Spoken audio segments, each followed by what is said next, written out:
let's get a ball rolling. Let's go. Okay, so seizures.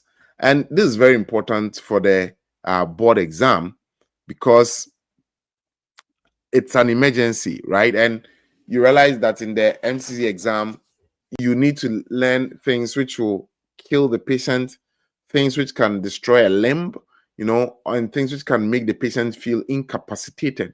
Today, we cannot cover everything about seizures, but we're going to cover some very key things which are very important for the MCQs. So, if you can see us on YouTube, let me know. If you can also see us on Facebook as well, let me know, because we got some information that it was difficult to see us on Facebook. But if you can see us, let me know, and we'll take it from there. Okay? Seizures. All right, doctors. So let's go. Seizures. So what you have to know is that seizures are very common. About 8 to 10% of people will have a seizure at some point in time in their lives. Okay?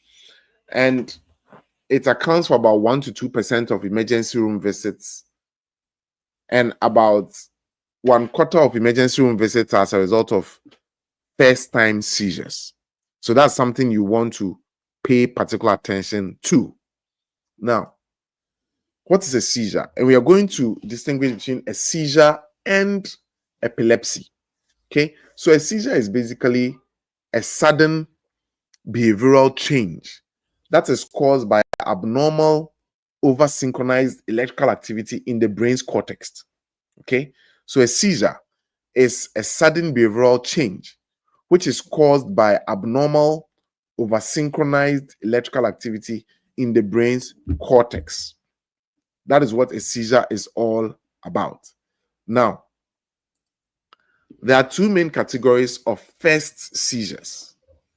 Okay, two main categories of first seizures. And I think some people find difficult to locate the class. So I'm just going to share the link with them again, because some people are still asking, where can they see this live class? We've come back on live again. We are back on live. Okay. Yeah. I'm just going to share the link with everybody. So remember, we did the first class and we stopped it, and then now we are on the second class. So we are now doing seizures. Okay, so we have acute symptomatic seizures, or we call them provoked seizures, and we also have unprovoked seizures. Now, acute symptomatic or provoked seizure, what is that? What is a provoked seizure? Okay, now, a provoked seizure or an acute symptomatic provoked seizure it's something which happens because there's a temporal problem which is happening in the brain.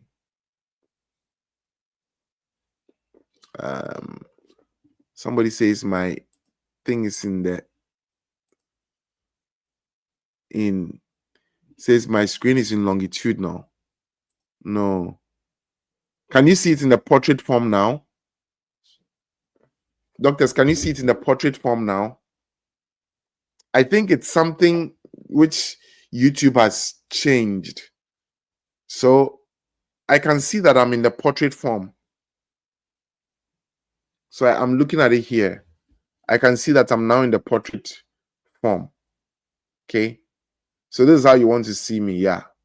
And I know that some people can also see me in the longitudinal form. So whichever one helps, you can use that. Okay. So I'm in the portrait form now. Okay, good. So let's continue. So where were we? Okay, good. So we learned that there's acute symptomatic or provoked seizure, and then there is also the unprovoked seizure. Okay, so what's a provoked seizure? A provoked seizure is basically a seizure which happens because of a temporal problem which is happening in the brain. And what are some of these temporal problems and what can they do? Number one, if there's a metabolic derangement in the brain or metabolic derangement in the body. Number two, if there's a drug withdrawal, like especially alcohol withdrawal, benzodiazepine withdrawal, and then some acute neurologic disorders, for example, stroke, for example, encephalitis, for example, acute head injury, for example, recent intracranial surgery, acute CNS infection. If you have a patient who has a newly found subdural hematoma, these are the causes of acute symptomatic seizures. Okay. Now, one thing I want you to learn is that timing is critical. Timing is very, very critical so far as these seizures are concerned. Now, you say that a seizure is acute symptomatic seizure if it happens within 1 week of a stroke. Please, this one, I need you to take your time and, if possible, take a screenshot of this. Because if you are quizzed on it, you must be able to be a rock star. If a seizure happens 1 week of a stroke, 1 week of a traumatic brain injury, 1 week of hepatic, like anoxic injury to the brain, where there's decreased blood supply to the brain, and because of that, there's decreased oxygen supply to the brain. If a seizure occurs within 1 week after brain surgery, that is classified as an acute symptomatic seizure. Someone is asking, am I using a phone? No, I'm not using a phone. I'm using my laptop. Okay. I think it's just something which came up where you can either see me in the portrait form or you can see me in the longitudinal form. Okay. So remember that timing is very, very critical. Now, how are you going to remember the causes of provoked seizures? Always think about apple. Always think about apple. Okay. Think about the apple. Causes of provoked seizure. Think about an apple. A stands for acute brain injury. P stands for post-trauma to the brain. The next P stands for post-stroke. The L stands for low or high metabolic state. And then E stands for ethanol or drug withdrawal. So how are you going to remember the causes of provoked seizures? That's why I put a picture of an apple there. Acute brain injury, post-trauma to the brain, post-stroke, low or high metabolic state, and ethanol or drug withdrawal. Apple. That's why I put that picture there. Okay. Now, what about unprovoked stroke? So unprovoked seizures. So we've looked at provoked seizures. Now we are going to look at unprovoked seizures. Now, unprovoked seizures, they happen without a current trigger. Okay. So there are a lot of causes which are unknown, but some can also be as a result of a pre-existing brain lesion, like an old stroke. Because we said that if someone has a stroke and within 1 week that person has a seizure, that is an acute provoked seizure. But for example, somebody has a stroke, say 5 years ago, and then now the person develops a stroke today, that should be considered as an unprovoked seizure. Also, if the patient has had an old CNS infection, like maybe an old case of meningitis. Also, if the patient has chronic progressive neurologic disease. And the caveat here is this, that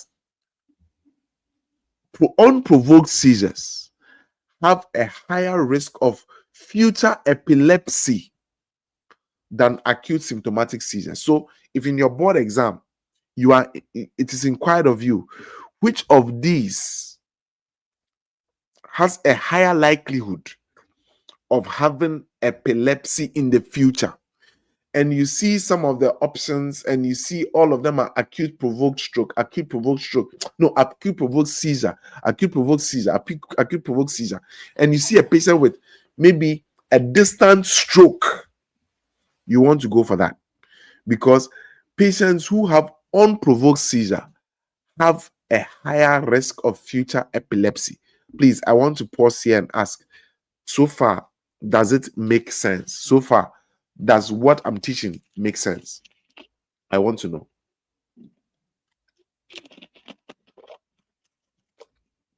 We've looked at acute provoked seizures, and we've looked at unprovoked seizures. So those who are seeing my thing in the longitudinal form, I think you may have to check your phone setting, right? Because I see it I see it this way on YouTube. That's how I see it. So you may want to check your phone and check the setting very well. Okay, good. So let's continue. Now, what then is epilepsy? So we have to understand that not every seizure is epilepsy. So what then is epilepsy? Epilepsy is diagnosed under these two conditions. Number one, if there are more than or equal to two unprovoked seizures occurring more than 24 hours apart. That's the first one. Two or more unprovoked seizures occurring more than 24 hours apart. Or if there is one unprovoked seizure plus a high recurrence risk, that is more than 60% risk of a seizure occurring again in 10 years, then you say that that patient has epilepsy. So this is usually because neuroimaging or EEG, that is electroencephalogram, shows evidence of brain lesion or condition that increases future seizure risk. Okay.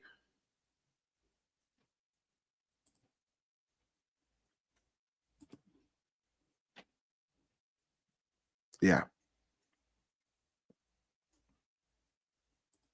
I don't know what is happening to this thing, but I don't know why people are finding it difficult to see it in the portrait form, but I don't know. We may have to look at it after the class. Okay. Now let's continue. So sometimes epilepsy can be diagnosed after the first seizure, because we are learning that usually you want to have more than one seizure to diagnose epilepsy. But if a patient has a single seizure, and after the patient had the seizure, they do imaging or they do an EEG, which suggests that there can be recurrence in more than 60% of cases, then you can see that this patient has epilepsy. So for your QE1 exam, what are you going to focus on? Distinguish acute symptomatic seizure from unprovoked seizures. Number two, you have to know which of the types of seizures carries a higher epilepsy risk. Number three, you must know the criteria for diagnosing epilepsy after a first seizure. Number four, you must know the timing rules for provoked seizure. So, like for example, I said if somebody has a stroke or a brain injury and has a seizure within 1 week, you call that acute provoked seizure, right? And then you must also understand the recurrence risk of seizures. So, let's try a question. I'm going to make the screen big. You have a 63-year-old man who has generalized tonic-clonic seizure 5 days after an ischemic stroke. He's been clinically stable but remains hospitalized for rehabilitation. His metabolic panel is normal. He has no history of prior seizures. Which one of the following best describes this seizure? A, unprovoked seizure. B, remote symptomatic seizure. C, acute symptomatic seizure. D, epilepsy. And E, psychogenic non-epileptic event.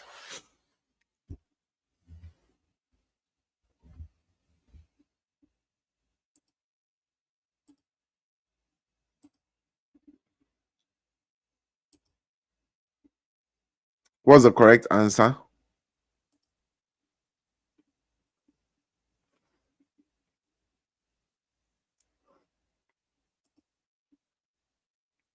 What's the correct answer?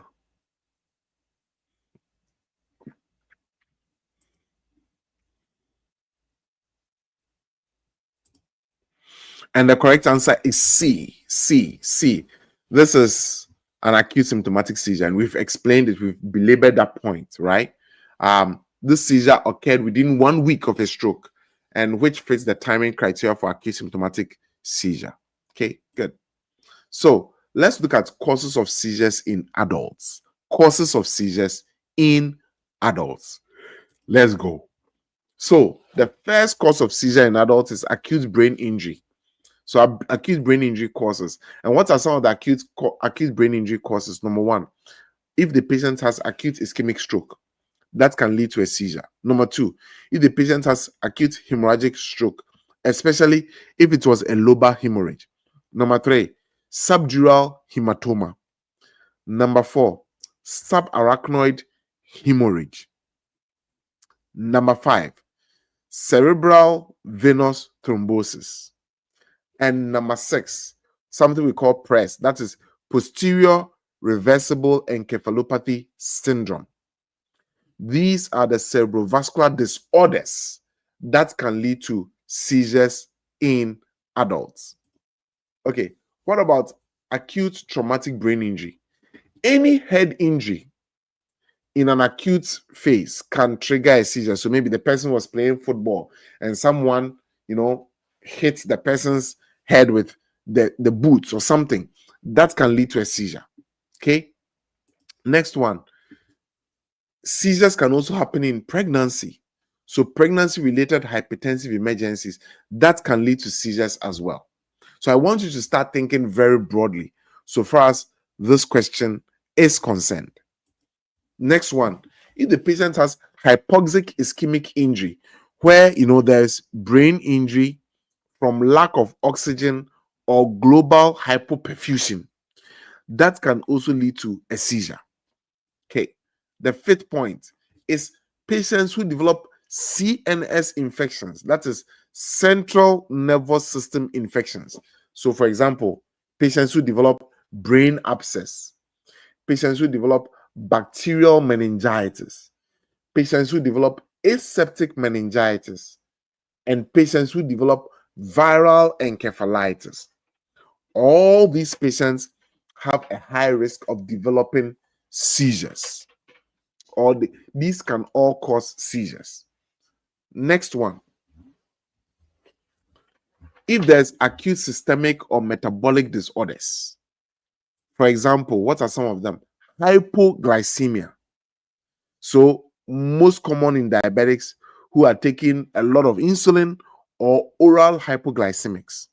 And usually they will be presented, or they may have a prodrome of sweating, palpitations, they may have anxiety, they may develop confusion, and then the last resort, they may develop seizures. So please remember, hypoglycemia can lead to seizures. Next one, hyperglycemia. And you see this in older adults with diabetes, where they are not taking their medications well or on time. Okay. And it is often in older adults with diabetes. It usually causes focal motor seizure. So please, this one I need you to write it down. What kind of seizure is common in patients with hyperglycemia? They usually develop focal motor seizures. In hyperglycemic patients, the kind of seizure which is usually common is focal motor seizures. Okay. Another metabolic disorder, which is an electrolyte imbalance that we need to learn, is when patients develop hyponatremia, where there is sodium drop, but the sodium drop is too rapid. And usually they will develop generalized tonic-clonic seizures, and they will also have confusion. Generalized tonic-clonic seizures, and they will also have confusion. And this has a very high mortality. That's why I've put the exclamation mark there. And so when you are trying to correct it, you need to be very cautious. Hyponatremia, which occurs very quickly, the patients will develop generalized tonic-clonic seizures. By the way, doctors, who can remind me, what kind of seizure will patients with hyperglycemia usually develop? Hyperglycemia, usually. What kind of seizure would they develop? Who can help me? What kind of seizure will a patient with hyperglycemia develop? We just talked about it. What kind of seizure will a patient with hyperglycemia develop? Okay, I'm seeing some answers there. So they will have focal motor seizures. Beautiful, beautiful, beautiful, beautiful, beautiful. Another electrolyte abnormality you must learn about is hypocalcemia, low calcium levels. Hypocalcemia. And usually, how can you pick it up in a question stem? Look for the patient who has had thyroid surgery or parathyroid surgery, or a patient who has renal failure, or a patient who has developed pancreatitis. So if you are told the patient has had parathyroid surgery and the patient has developed a seizure, please let it click in your mind that this patient probably developed it because of hypocalcemia. Hypocalcemia. And usually the prodrome for hypocalcemia leading to seizure is that the patient may have tetany, and the patient may have altered mental status as well.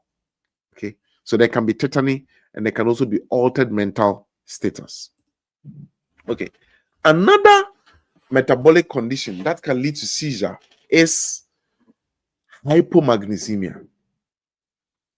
And in hypomagnesemia, the patient will develop irritability, confusion, myoclonus, tetany, and convulsions. So please learn this combination. Hypomagnesemia. How will the patient present? How will the patient present? How will the patient present? Irritability, confusion, myoclonus, tetany, and convulsions. And one thing you have to always remember is that hypomagnesemia goes with hypocalcemia. Hypomagnesemia goes with hypocalcemia. Now, this is a trivia. I have a question for you. In severe hypomagnesemia, which ECG abnormality can you see? If you have a patient with severe hypomagnesemia, which ECG finding can you see? Who tell me, please? Who tell me ECG finding in hypomagnesemia? ECG finding in hypomagnesemia. ECG finding in hypomagnesemia if it is very bad. Torsades, beautiful. Torsades, the point. Torsades. So if you have a patient with hypomagnesemia, they can develop torsades. That's very, very important. Okay, good. Torsades. Torsades. Okay, good. Now, acute systemic or metabolic disorders which can lead to seizures. Another one is uremia, where you have a patient who has developed acute advanced renal failure, right? Now, the kind of seizure they will develop is myoclonic seizures. Myoclonic seizures. Myoclonic seizures. So please take note of these. Hyperglycemia. What is the seizure type they will usually develop? Uremia, they will develop myoclonic seizures. Okay, and in the late stage, they will then develop generalized seizures. And usually, you pick up the issue of uremia in a patient who you are told was undergoing dialysis. They develop what you call dialysis disequilibrium, and that will present with headache, nausea, confusion, and then the seizure will occur. Headache, nausea, confusion, and then boom, the seizure will then occur. And then another one is hyperthyroidism. Many people don't talk about it, but for your board exam, you must know hyperthyroidism can provoke seizure, and if the patient already has seizures, it can worsen epilepsy. Okay, hyperthyroidism can do that. And then we also have acute intermittent porphyria. Now, the each interesting thing about acute intermittent porphyria that you need to learn is You have a patient who presents with abdominal pain, and then the patient develops behavioral changes. Then the patient can then develop seizures. So abdominal pain plus behavioral changes plus seizure. Please remember that you were told in MedCognito that think about acute intermittent porphyria. Abdominal pain, behavioral changes plus seizures. Abdominal pain, behavioral changes plus seizures. Think about acute intermittent porphyria. Let me say it again. Abdominal pain, behavioral changes plus seizures. Think about this diagnosis. Don't let it ever beat you in a board exam. Acute intermittent porphyria. Okay. And then there can also be withdrawal of medications like alcohol withdrawal, like benzodiazepine withdrawal. These are the two top ones you need to learn for your board exam. Alcohol withdrawal, benzodiazepine withdrawal. Alcohol withdrawal, benzodiazepine withdrawal. And one thing you need to know about the timing is that usually alcohol withdrawal seizures can occur 7 to 48 hours after the last drink of the patient. Okay, alcohol withdrawal and benzodiazepine withdrawal. And then we also have some drugs which can lead to seizures. So, for example, cocaine. For example, amphetamines. For example, PCP. Now, I have this question for you. Which prescription medication can lower a patient's seizure threshold? It starts with B. Which prescription medication can lower a patient's seizure threshold? Please help me. Which prescription medication can lower a patient's seizure threshold? Who can help me? Beautiful. Oh my goodness. Dr. Ronnie Lankela. This guy just is the Q1 and he still comes for these classes. A medication which can reduce your seizure threshold is bupropion. Okay, now can somebody list now? Let's just hold on to bupropion.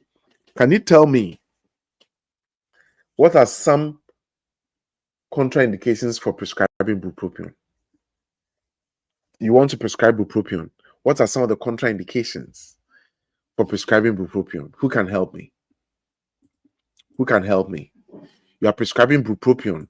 What are some of the contraindications for bupropion?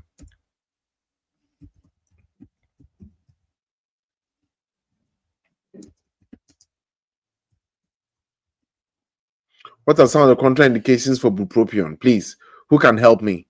This is just an aside. Who can help me? Contraindications for bupropion. Eating disorders like bulimia. Beautiful. Benzodiazepines. Somebody just wrote that. So if you have a patient with seizure disorder, it's a contraindication. If you have a patient with anorexia nervosa or bulimia nervosa, okay, even if you have a patient who is undergoing sudden withdrawal of alcohol or benzodiazepine withdrawal, some even talk about a patient who has had head injury. Okay, so eating disorders, alcohol withdrawal, benzodiazepine withdrawal, bulimia nervosa, anorexia nervosa, a patient with underlying seizure disorder, bupropion. Okay, bupropion. Okay, good. Now, you also have patients who have global cerebral hypoperfusion, so things which cause decreased blood flow to the brain. For example, pulmonary embolism. For example, cardiac arrest. For example, convulsive syncope. Okay, these are things which cause decreased blood flow to the brain. Okay, so doctors, so far, are we tracking? Are we tracking? Are we tracking? Are we tracking? Are we tracking? Are we tracking? Are we tracking? So far, are we tracking well? So far, are we tracking? I want to know, are we tracking so far? If yes, let me know. Then we'll go to focal seizures. Because somebody will say, oh, but Dr. Bonnie, I thought you're just going to say if a patient develops a seizure, report the patient to the driving licensing unit of the province. And yes, those are there. But we are looking at the nuances, all the nuances that can beat you in your board exam and what we should do to beat those nuances. So focal epilepsy in adults, let's review that quickly. So there are a lot of things which can cause focal epilepsy in adults. For example, if there's a mesial temporal lobe epilepsy, if you also have a patient with a cerebrovascular disease, if you have a patient with brain tumors or vascular malformations, or if you have a patient who has had a prior central nervous system infection or a prior head injury, and you have patients with neurodegenerative disorders, especially Alzheimer's disease, neurodegenerative disorders, especially Alzheimer's disease. Let me say it again. Neurodegenerative disorders, especially Alzheimer's disease. Okay, these can all lead to seizures. So let's try this question. You have a 61-year-old woman who develops an early morning generalized tonic-clonic seizure. She survived a severe subarachnoid hemorrhage 12 days ago and has been discharged home for 2 days. She has been taking new antidepressants started during admission. Her daughter reports intermittent abdominal pain and irritability over the past week. Electrolytes are all normal. So the clue this question is giving you is that, all the electrolyte abnormalities we learned about, like hypocalcemia, hyponatremia, hypomagnesemia, they are all normal. Now, which one of the following is the most likely underlying cause? A, acute symptomatic seizure due to subarachnoid hemorrhage. B, unprovoked seizure. C, acute symptomatic seizure due to medication effect. D, acute intermittent porphyria. And E, remote symptomatic seizure. Don't get straight. We just discussed this when we're learning the deep dive, and I just dropped this. Sure, beautiful. Dr. Licia says D. Dr. Sabine says D. Therapy and Healing says B. And Dr. Richard Asari says D. And Dr. Isaactul Nuri says D. I just taught this, and this is acute intermittent porphyria. Doctors, have you forgotten? I said you have a patient who has abdominal pain, who has change in character, and then the patient goes on to develop seizure. Think about acute intermittent porphyria, right? So, if it comes to A, acute symptomatic seizure due to subarachnoid hemorrhage, this patient has gone beyond the 7 days. The patient has gone beyond the 7 days. Because when we're learning acute symptomatic seizure, we learned that usually it occurs within 1 week of having a stroke, right? This patient is 12 days after that. As well, we learned that the electrolytes are normal. So it can't be hyponatremia, it can't be hypomagnesemia, it can't be hypocalcemia. Okay. This patient, the question says that, let me go back to the question.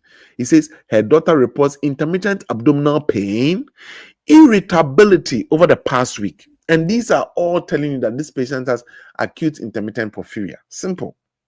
Okay. Next question. You have a 57-year-old man with remote traumatic brain injury who develops a seizure. He recently completed treatment for pneumonia, during which he received a short course of benzodiazepines in the hospital. He reports that he's been trying to cut back on drinking, but denies when he last consumed alcohol. His labs show normal sodium, normal glucose, and magnesium at 0.83 milliequivalent per liter. CT scan shows chronic encephalomalacia only. Which one of the following is the most likely cause of this seizure? A, alcohol withdrawal. B, remote symptomatic seizure due to head injury. C, acute symptomatic seizure due to benzodiazepine withdrawal. D, unprovoked seizure. And E, epilepsy. This is what I want to see how you are going to reason through this case. Patient has had a seizure, completed a treatment for pneumonia. He had a short course of benzodiazepines in the hospital. Short course. He reports that he's been trying to cut back on drinking, but denies when his last consumed alcohol. The labs show normal sodium, normal glucose, and magnesium at 0.83. What's the correct answer? The correct answer is, drum roll, B. This patient has remote symptomatic seizure due to the head injury. And this is the reason. There is no metabolic trigger, so it can't be A. Benzodiazepine withdrawal is not the answer. The reason is because, like, if you go back, those who choose C, people who develop benzodiazepine withdrawal, they develop it after the person has been on benzodiazepines for a very long time. But this question says that the patient was on benzodiazepine for a very short course. So it can't be benzodiazepine withdrawal. No. Those who develop benzodiazepine withdrawal are those who have been on benzodiazepine for months to years, and then it is stopped. So that's why I'm saying that this question was to trick you, right? It was to trick you. And then the alcohol history, the alcohol withdrawal is also not right because it is incomplete and we don't have the timing so we can anchor it. So the point is, the only reliable established risk factor is the remote traumatic brain injury, making this an unprovoked seizure with known structural cause, which is remote symptomatic seizure. Okay. Now, how are seizures classified? We have focal seizures and generalized seizures. Now, focal seizures are seizures which start in a specific area of one hemisphere of the brain. And this one is very important, please. I'm going to list specific areas of the brain and specific features they come with. Please, I need you to write this down. Or you can even take a screenshot. I don't mind, because this video is going to be on YouTube for you. And then generalized seizures, they start in both hemispheres of the brain simultaneously. Okay, so focal seizures start in specific areas of the brain. Generalized seizures start in both hemispheres of the brain. So focal seizures start in one hemisphere. Generalized seizures start in both hemispheres of the brain. Okay. Now, the type of focal seizure, we have various types of focal seizures. So we have focal seizures with retained awareness, where the patient is aware of what is happening. And in those cases, the consciousness of the patient is fully preserved. Okay. And the symptoms depend entirely on the location of onset. That's why I'm saying that I'm going to give you this information. Please write it down, because in your board exam, if I'm quizzing you, you must be able to tell which part of the brain is causing this focal seizure. So now, I'm going to skip this and go to this one. So the first one is occipital lobe. Occipital lobe. You realize that when a patient has a seizure which is coming from the occipital lobe, which affects the occipital lobe, a focal seizure which affects the occipital lobe, you will be told by the patient or in your board exam that the patient is seeing flashing lights. So if you see flashing lights, think about occipital lobe focal seizure. Let me pause here. Doctor, this is very important. Very, very important. If you see flashing lights, a patient has a seizure. Okay, patient has a seizure, and you are told that a prodrome of it is that the patient had flashing lights. A, temporal region. B, occipital region. As soon as you see that, go for occipital cortex. Go for the occipital region. And remember that Dr. Bruni taught you that on YouTube. Okay. If you are told that the patient has rhythmic jerking of the limbs, or we call that a Jacksonian march. And when we are done, go to YouTube and look for videos of a patient who is having a seizure and having the Jacksonian march. The source of the seizure is the primary motor cortex. So those who present with flashing lights, prodrome, is occipital region. Those who present with rhythmic jerking movement, that is the Jacksonian march. It is coming from the primary motor cortex. So Dr. Sabine, what is on the last slide is what I'm showing in these slides now. So that's why I didn't want to waste your time and go through them. I now wanted to show you the specific brain areas and where you're going to see and the kind of seizures should go with it. Number 3, if the patient has a distorted spatial perception, they cannot, tell about spatial perception. The seizure is coming from the parietal lobe. Parietal lobe. It's coming from the parietal lobe. Okay, so if it's flashing lights, it's from the occipital lobe. Jacksonian, it's coming from the primary motor cortex. Distorted spatial perception, it's coming from the parietal lobe. And then if the patient is presented with sudden speech difficulty as part of the seizure, sudden speech difficulty, then it's coming from the frontal lobe. Frontal lobe. So now I'll go back to that slide which contains everything.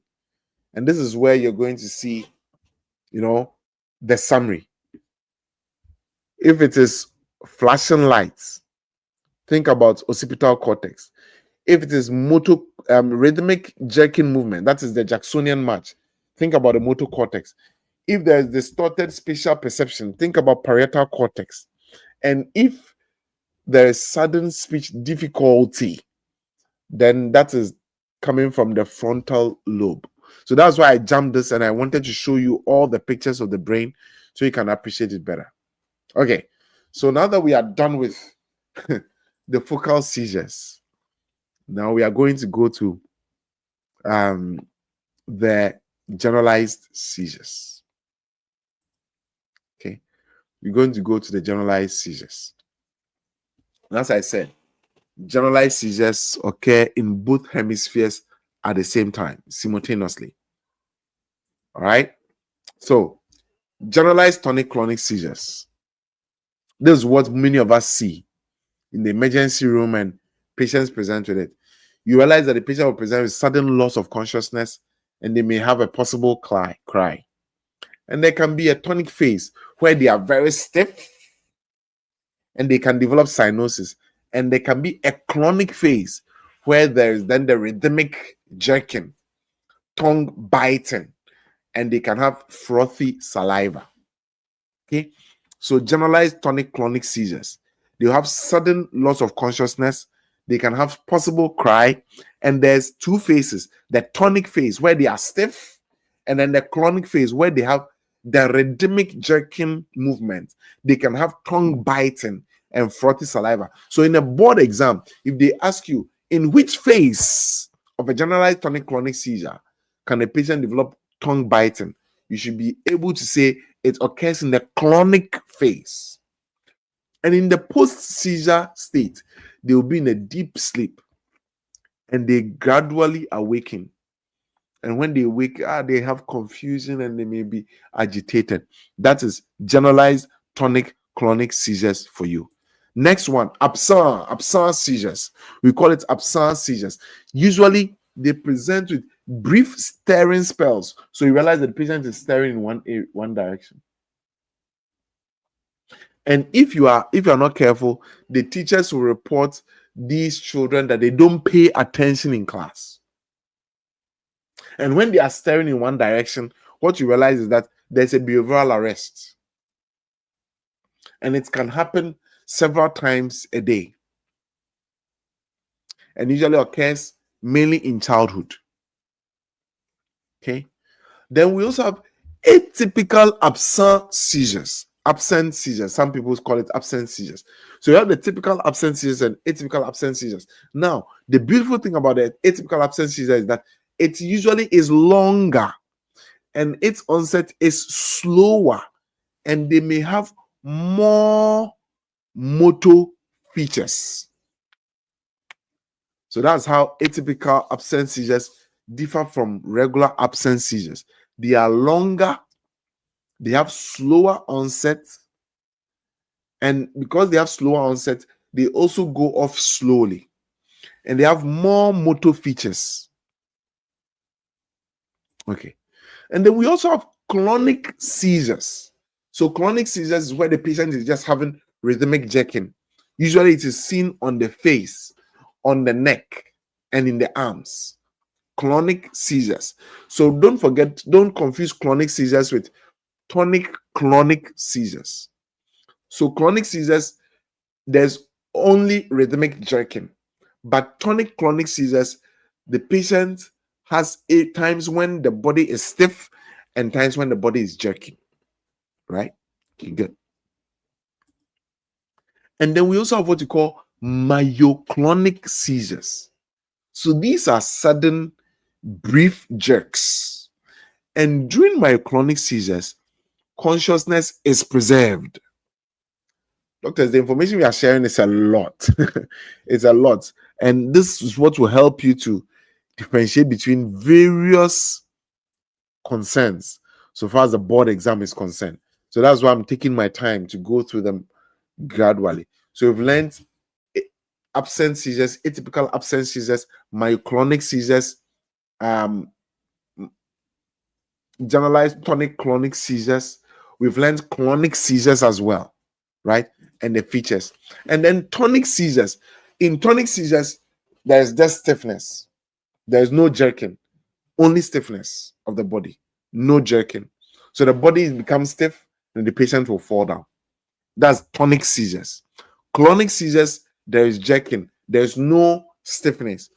Tonic clonic, there is stiffening and then there's jerking. And then atonic. So if tonic is stiffening, atonic is that there's sudden loss of tone of the body. And that is where the patient is described as having a drop attack. They just drop and they have injuries associated with that. So now, with all that we did, now let's try a question. Let's try a question.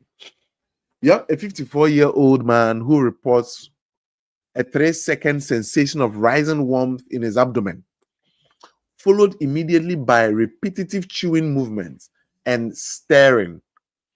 He is unresponsive for approximately 90 seconds and afterward appears confused and disoriented for 20 minutes. He recalls the rising sensation clearly, but remembers nothing else. Which one of the following best classifies a seizure type? A, focal aware seizure. B, focal impaired awareness seizure. C, focal to bilateral tonic clonic seizure. D, typical absent seizure. And E, atypical absent seizure.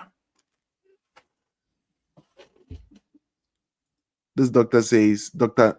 Isaac Nuri says, very informative. Yes, doctor. In MedCognito, look, medical information and how to prepare for this board exam, we want to break the barriers. We want to make sure that everyone gets a chance. That is why we do what we do, right? So it's not just about, oh, patient has a seizure, report to the driving licensing authority, let them stop their license. No. It goes beyond that, right? So how do you best classify this type of seizure? Is it A? Is it B? Is it C? Is it D? Or is it E?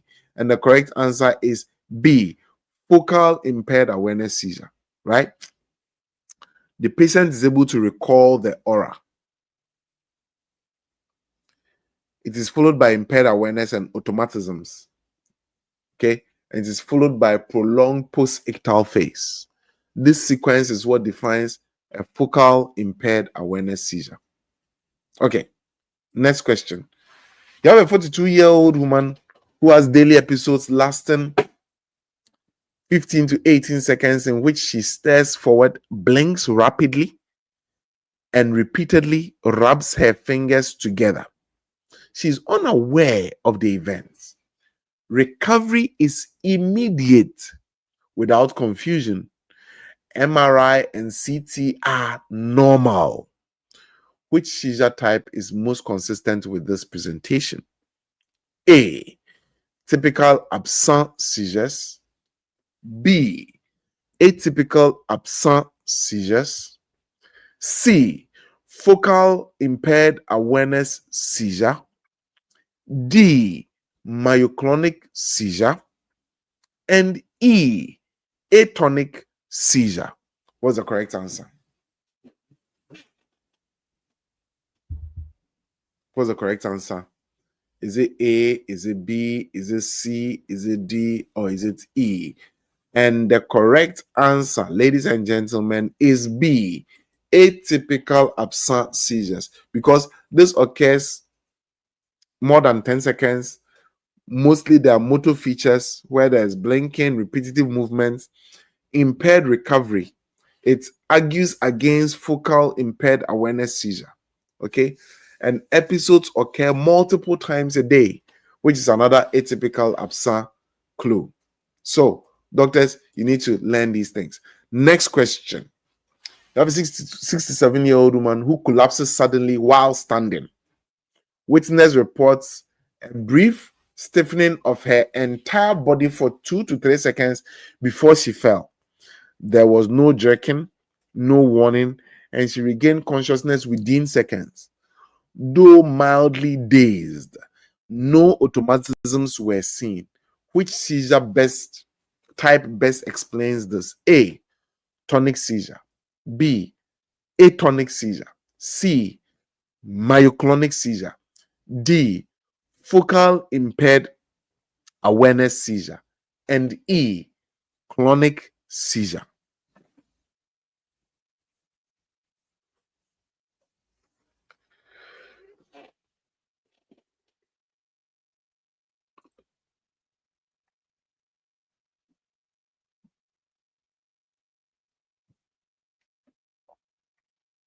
So I see a lot of doctors going for A, and the correct answer is A. Why? Because of the stiffening. The patient stiffened up. Atonic seizure, there will be no stiff. So in atonic seizure, the patient would have fallen as well, but there would be no stiffening. Myoclonic seizure, there would have been a jerk. In clonic seizure, there would have been rhythmic jerking. So, doctors, please, are we picking all the clues? I know we've pumped so much information today. After the class, I'll suggest, please, go back and watch this class again, especially the latter part. Okay? So, doctors, how has everything been so far? Because now we are going to the active recall, where I'm going to test whether you were able to pick up the concepts we did today. Active recall. How has the class been so far? By the way, if you want to reach me, my phone number is +1 306 891 5649. +1 306 891 5649. +1 306 891 5649. Dr. Sabine says a lot of information. Yes. The MCQ1 is a very broad exam, and you're expected to know a lot for the exam. Okay, you're expected to know a lot. That's what I'm saying. You know, when people come in with shortcuts, oh, Dr. Brony, no. Put yourself through the ringer. Use at least 6 months to prepare for the exam. And that's why MedCognito is here. 6 months access, just one-time payment is only 2,200 Canadian dollars. You're going to get live lectures every Sunday, every Thursday evening. Okay, every Sunday, every Thursday evening. Number 2, you're going to get med bullets. So the notes that you should have prepared for your final revision, we've done all that for you in a video format. We reviewed more than 3,400 topics for you in your portal. We also have med drills where we have essential topics. We've done it in a very fast format. So it's like you're in a drill, right? And all the objectives of the MCQ1, we've done video recordings on each of them. You also have mock exams that you can do on your own at home. And you even have a question bank in your portal as well. And every 2 weeks as well, we conduct a mock exam. We've held on for some time. We're just waiting for the exam to approach the January session. So somewhere in December, we'll start our mock exams as well, where you come, you have an invigilator who is breathing down your neck, giving you the exam room features, right? Then you just go through it. Doctors, this is how you prepare for a board exam. Don't just pick a book and say, I've read a book. So I have a question. If you had a case of seizures, if you've read about seizures, you've read about epilepsy, would you be able to tell the differences? Myoclonic seizures, tonic-clonic seizures, absence seizures, atypical absence seizures, all these things. This is what we are here for, right? This is what we are here for. So, this is what we are here for, right? So, that's my phone number, which is strolling at the bottom of the page. Just pick my number. After this, give me a call. Did you fill your QE1? Let's have a conversation. We'll be here to help you. If you even want to pay monthly, you can do just $420 every month. Okay. You even want 3 months access. It's only $1,350. So we have various options for you. Reach out and let's do. So now let's go through this active recall quickly. It's getting late and everyone will get some rest. So now name 5 acute brain disorders that may cause seizures. 5 acute brain disorders that may cause seizures. 5 acute brain disorders that may cause seizures. And what is the correct answer? The correct answer is acute ischemic stroke, hemorrhagic stroke, subdural hematoma, subarachnoid hemorrhage, and cerebral venous thrombosis. These are acute brain disorders that may cause seizures. Next one, which infections provoke acute symptomatic seizures? Which infections can provoke acute symptomatic seizures? Which infections can promote or provoke acute symptomatic seizures? If a patient has brain abscess, if a patient has bacterial meningitis, if a patient has aseptic meningitis, if a patient has viral encephalitis, these are all infections that can provoke acute symptomatic seizures. Okay? What are prodromal signs of hypoglycemic seizures? If you have a patient who has hypoglycemic seizures, what signs will they show before they have the hypoglycemic seizure? Number 1, that patient will have diaphoresis, they'll be sweating, tachycardia, anxiety, and confusion before the seizure occurs. So prodromal features of hypoglycemic seizure: diaphoresis, tachycardia, anxiety, confusion. Okay. Next one. What type of seizures are common in rapid hyponatremia? This one, I'll wait. I'm giving you 10 seconds. What type of seizures are common in rapid hyponatremia? 10 seconds. 1, 2, 3, 4, 5, 6, 7, 8, 9, 10. Please, somebody should write the answer for me. What type of seizure is common in rapid hyponatremia? What type of seizure is common in rapid hyponatremia? And the correct answer is generalized tonic-clonic seizures. Beautiful. So Dr. Ife, you got it right. Dr. Ife got it right. Generalized tonic-clonic seizures. Okay, good. Now, next question. Which endocrine condition can provoke or worsen seizures? Which endocrine condition can worsen or provoke seizures? I'm giving you 10 seconds again. 1, 2, 3, 4, 5, 6. Beautiful. Dr. Sabine got it right. Hyperthyroidism. Hyperthyroidism. hyperthyroidism. Next question. What metabolic disorder with abdominal pain and behavioral changes may cause seizures? What metabolic disorder with abdominal pain and behavioral changes may cause seizures? 10 seconds. 1, 2, 3, 4, 5, 6. Good. Dr. Isaac says porphyria, porphyria, porphyria, porphyria. That's acute intermittent porphyria. So look for that patient who has abdominal pain, change in behavior, and a seizure.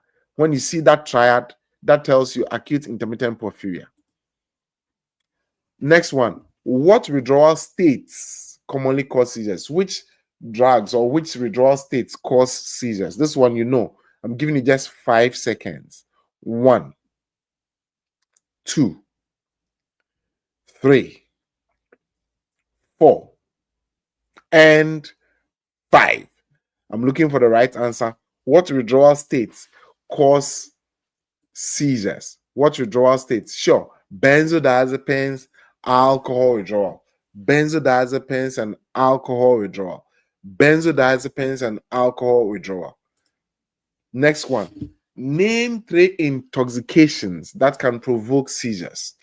3 intoxications that can provoke seizures. 5 seconds. 1, 2, 3, 4, and 5. 3 intoxications. It can be cocaine, it can be amphetamines, and it can also be PCP. Cocaine, amphetamines, and PCP. Beautiful, beautiful, beautiful. Next one. What defines a focal seizure? What defines a focal seizure? What defines a focal seizure? What defines a focal seizure? And what defines a focal seizure is that it begins in one specific cortical region. And remember that we learned about the various cortical regions and the kind of seizures they can lead to, especially the kind of aura which precedes them, right? Okay, so now next question. Name 3 automatisms seen in focal impaired awareness seizures. 3 automatisms seen in focal impaired awareness seizures. 3 automatisms seen in focal impaired awareness seizures. 3 automatisms seen in focal impaired awareness seizures. 3 automatisms seen in focal impaired awareness seizures. What are some of them? So the patient can present with lip smacking, chewing, and hand movements. Automatisms, you must know them. Lip smacking, chewing, and hand movements. Lip smacking, chewing, and hand movements. Okay, now what defines an atonic seizure? What defines an atonic seizure? And the correct answer is very simple. Where there is sudden loss of muscle tone and the patient develops a drop attack. So doctors, thank you very much for spending your evening with me. It's such a wonderful opportunity to spend, time with all of you. As usual, my phone number is +1 306 891 5649 +1 306 891 5649. So if you want to reach me, reach me. You want to jump on for 3 months, for 6 months, I usually recommend 6 months. Reach out, let's have a conversation. Let's help you to go out there to ace your MCQ1 exam. Thank you very much. I prefer WhatsApp so that if you're even outside Canada, we can still communicate. Okay, so get in touch. 306-891-5649. 306-891-5649. Get in touch and let's have a conversation going. Thank you very much. Have a wonderful evening. Bye-bye. Bye-bye.